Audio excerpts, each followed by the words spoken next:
ว่าจะได้มาเส้นชัยไม่มาต้องไปหามันรางวัลมีไว้ให้คนตั้งใจขวากน้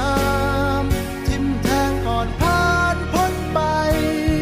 โลกนี้ไม่มีอะไรได้มาง่ายได้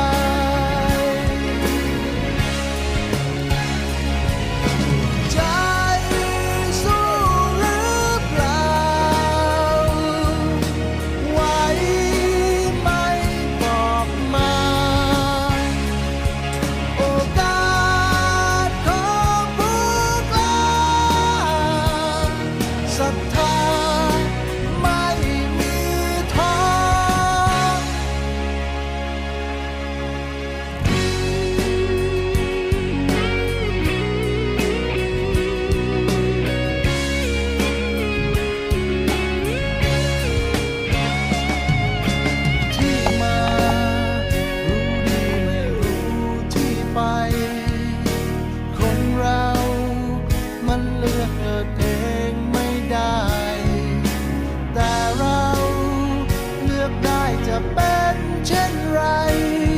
เลือกได้จะทำตามใจด้วยตัวของเราหลายคนเชื่อในเรื่องโชคชะตาบางคนเชื่อมั่นในตัวเองชีวิตเรากำหนดของเราเองจะแพ้ชนะไม่เกรงจะสักเท่าไร